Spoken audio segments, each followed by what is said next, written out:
He's done it, and look what it means to Roger Federer. The world #1 claims his first US Open title, and in emphatic fashion it was as well.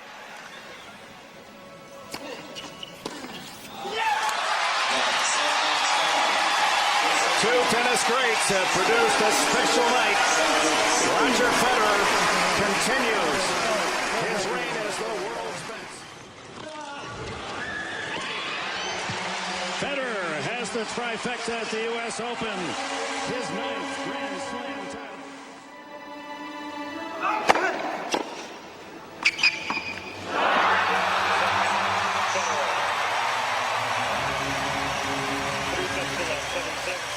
Champion again. Roger Federer has been a disappointing season by his high standards. Comes to a joyous end in New York as he has won this title once again, his 13th major title, one behind Sampras.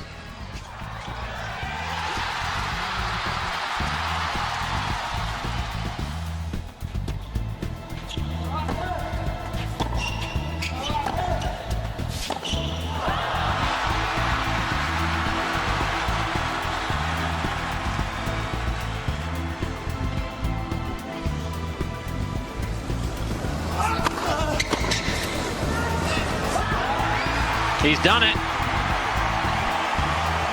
Second year in a row in the semi-final of the US Open. Djokovic beats Federer, saving 2 match points. Just like that, Meadows served it out, beating Roger Federer for a second time in a Grand Slam quarterfinal. He moves on to the semis to face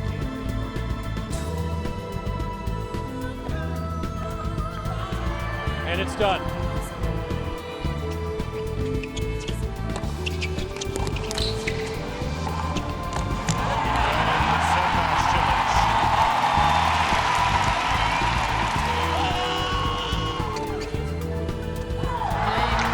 That'll do it.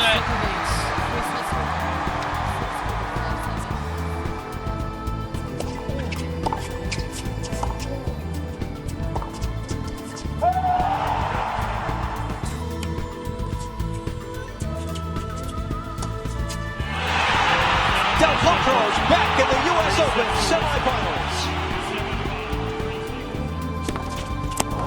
Game, set match moment. 3 sets to 1.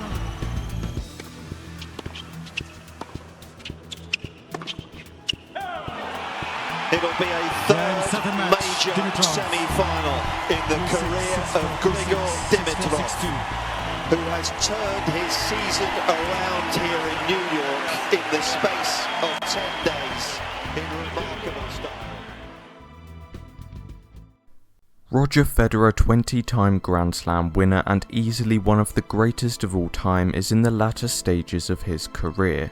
A statement that has lasted almost 10 years already, and yet he keeps surprising us with new shots, an unwavering love of the game, and the fact he just keeps on winning. His 20 Grand Slams consist of his record-breaking 8 Wimbledon titles, 6 Australian Opens, 1 French Open, and 5 US Open titles. It's fair to say he's achieved a lot, and whilst many may assume his worst Grand Slam is the French, which is a fair assessment to make given his single title there, the last 12 years he has experienced an unwarranted difficulty at Flushing Meadows. In fact, the last time he won a US Open was back in 2008 against a young Andy Murray.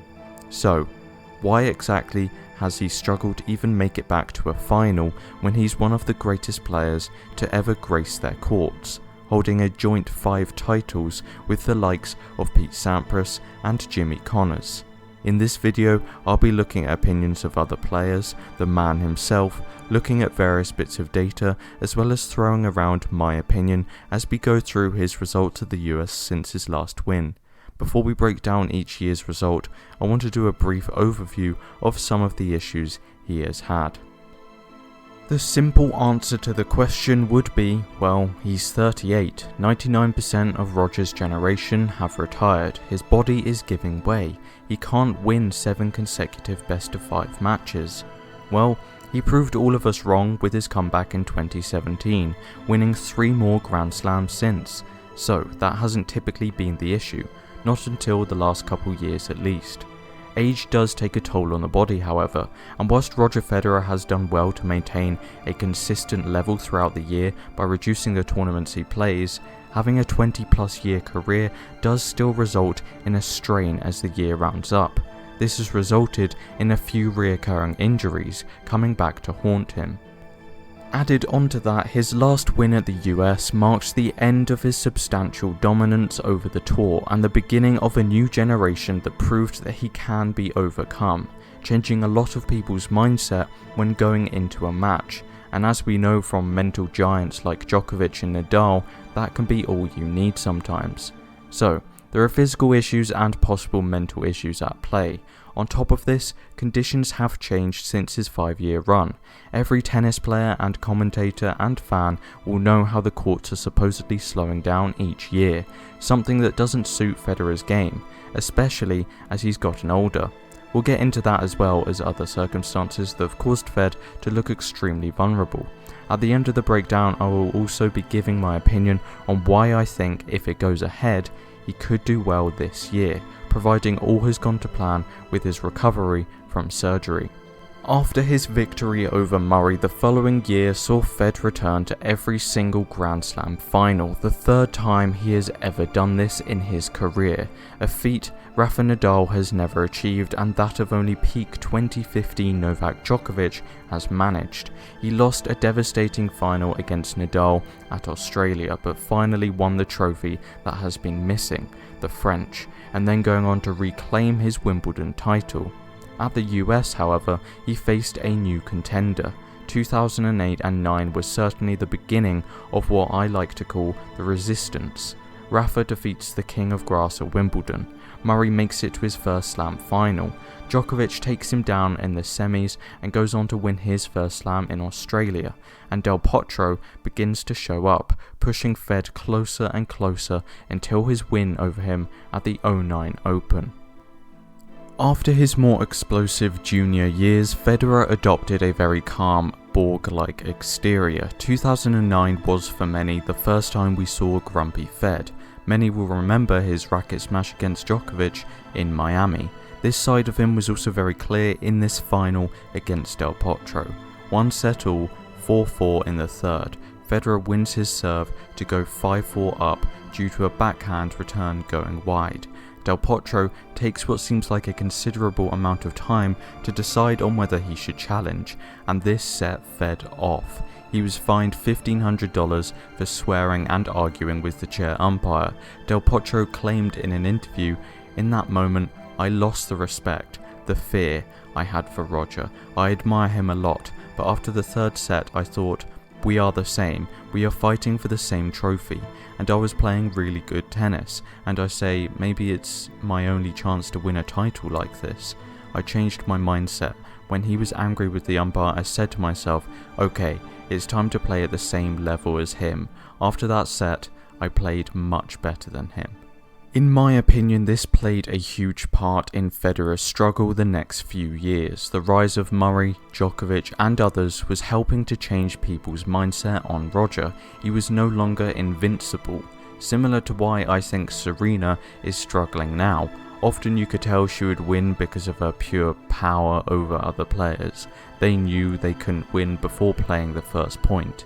But now, people have seen she's vulnerable. She no longer has that mental hold over everyone on tour.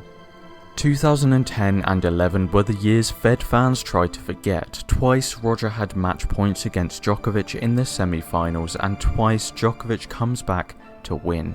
This was the real beginning of Novak Djokovic, and where many have concluded the mental advantage he has had over Roger began. 2011 also began the Grand Slam drought in Federer's corner, winning only one other Wimbledon in 2012 until his return to form in 2017. 2012 he simply ran into an informed Thomas Berdych. He waited for him to make errors, but they really didn't come as often as he would probably have liked. This was the first time he had been knocked out before the semi-finals since 2003. 2013 was the first year in which Federer did not make it to a Slam final since 2002. In fact, he lost second round at his favourite Slam and only made the fourth at Flushing Meadows, losing to Tommy Robredo, the only time he has lost to him in their 12 meetings. The reasoning, quite simply, Federer was injured throughout the season with a back issue, and strangely warmed up before his short-lived run at Cincinnati and the US with a new racket on 2 clay court events, not something the top players often do. 2014 was a turnaround in form, however, playing injury-free and with a new racket. He made it to the semi-finals up against an inspired Marin Cilic, who beat the likes of Anderson, Simon, Berdych, Federer and Nishikori to win his only Grand Slam title under the coaching of Goran Ivanisevic. Some claim it probably didn't help Fed to see the opportunity of another Grand Slam open up, with Djokovic being knocked out by Nishikori, and whilst that's true, full credit has to go to Cilic for just knocking Federer off of the court. He just didn't seem to know what to do and almost accepted it. It's also probably important to add, later in the year he went on to make it to the final against Djokovic at the World Tour Finals, but pulled out due to a back injury once again. 2015 saw another resurgence to form, finally making it back to the final after defeating Djokovic in straight sets at Cincinnati. Djokovic, however, was once again standing between Federer and the title. He had no chance whatsoever as Djokovic defeated him in a course of 4 sets, showing his defiance to the extremely pro-Federer crowds. Simply put, Fed was the inferior player when it came to the breakpoint conversion rate, as he won only 4 in the 23 opportunities that he created. Whilst we often think of Federer being a very elegant player and gliding around the court, and this is a big reason why he doesn't get injured as much, at this point he is starting to get old. After playing 40 or 50 matches or so in a year, even Roger Federer's body does break down without a rest. 2013 and 14 saw him struggle with a back injury, and in 16 he injured his knee outside of tennis with his kids, forcing him to take a 6-month break, missing that year at the US Open, and every year since he seemed to have something wrong with him, despite before the tournament always claiming he's fit and healthy. The back clearly is a reoccurring issue that just seems to flare back up nearer the end of the season. In 2017 he played Montreal, getting to the final and losing to potential future star Alexander Zverev.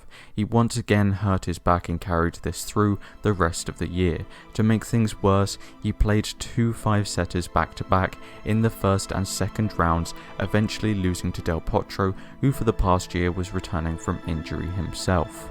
The reason why this reoccurring back injury is a problem each year is because of one of Roger's greatest weapons, his serve. He has one of the most accurate serves out there and the most consistent, whilst not being the best returner due to how close he is to the baseline.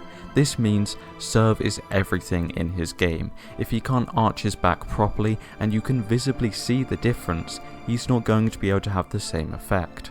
2018 was another story. In secret, Federer had been harbouring a wrist or hand injury starting during the grass season. This, looking back, is quite obvious when you think how inconsistent his forehand was the back half of the season.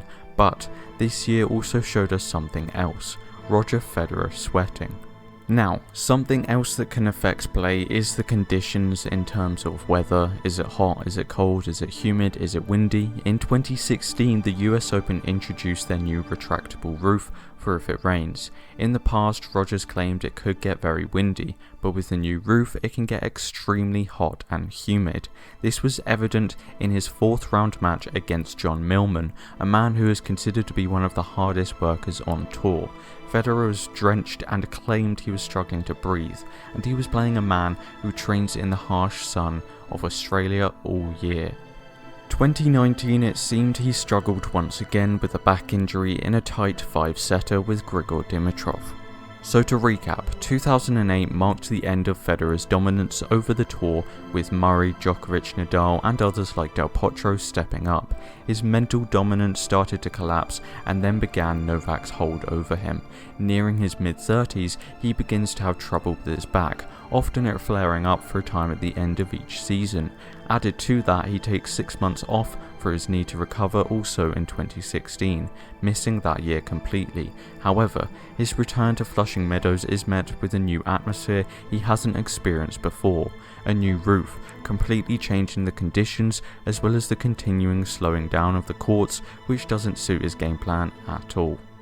It's no secret that every court played on has been slowed down at least a little in the last 20 years to combat developing racket and ball technology. Otherwise, the big servers would dominate everything and tennis just wouldn't be as enjoyable to watch. Wimbledon was always considered the fastest being grass, Australia a fast hard court, the French slow as it's on clay, and the US a slower hard court. In more recent times, there's been less of a difference, with even Federer claiming when Djokovic was on the cusp of holding all 4 Grand Slams at the same time for the second time in his career, it was not at all as impressive as when someone like Borg won Roland Garros and then Wimbledon back to back, just simply because of the drastic change in surfaces. If you know tennis, you know Roger likes a faster court, hence his success at Wimbledon and Australia, especially in the last 5 years or so. It suits his game style well, his goal being to try and be as aggressive as possible and to end points as quickly as possible, staying close to the baseline. Playing that style of tennis on a slower court is all well and good, but if the ball is slowed down each time, the opponent is given more time to get to it, something Roger is trying to minimise, the time the opponent has to make a shot and recover. I attempted to try and find the exact court speeds for the past 15 years or so, but Grand Slam court speeds seem to be a little harder to come by than, say, the Masters. I eventually used information from a site I've used before for other information that has been accurate before. I plotted a graph showing the court speed since 2004 when Roger won his first US title till now. You'll see, whilst not drastic, it is slowly decreasing. If you have other sources, feel free to share down below. Now can you see why he could have a good opportunity if he's fit and healthy enough after his most recent surgery? If the US Open is played, he's played very little. One tournament this year in fact. He's very unlikely to get a back injury or a wrist injury like he has done in the past. If he can get through his opening matches quickly and hopefully have a few more day matches which don't seem to get as humid, he could potentially make a good run at a slam he hasn't made the final in 5 years and hasn't won in 12. Former US Open finalist Todd Martin stated in an interview, "I would look at Federer and think that he would like to play the US Open on day 1 after quarantine, because his game is so simple and instinctive and traditional. I would imagine he'll be able to wake up and hit the tennis ball better than anyone right away. He is a natural." When I was coaching Mardy Fish in the mid-2000s, right after I stopped playing, we went over to London and set up practice with Roger. I was out on the practice court and Roger couldn't have been lazier. No footwork, just slapping the ball around.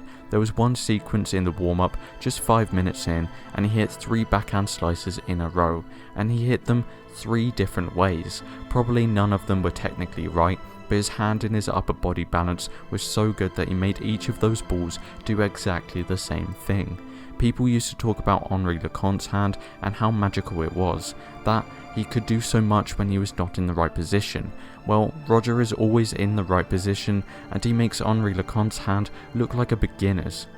I agree with Todd, and on top of this, there are rumours going around that the US Open could be moved to Indian Wells. Obviously only rumours. In my opinion, it's going to be completely cancelled.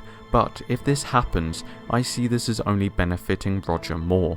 He's had great success at Indian Wells, especially in the last few years, and this eliminates the struggles he's had with the specific conditions in New York. If this means he won't be hampered by injury, he won't have to deal with the conditions he hates. The only thing really stopping him is himself. Can he find the momentum quick enough before he has to play a Novak Djokovic or Rafael Nadal? Anyway guys, what is your opinion on this matter? I would love to know. Do you think it will be played? When will we see proper tennis again? If there's another topic you want me to cover, be sure to tell me down below. My next videos will most likely be about the serve and volley, and possibly a Big 3 related one. See you next time.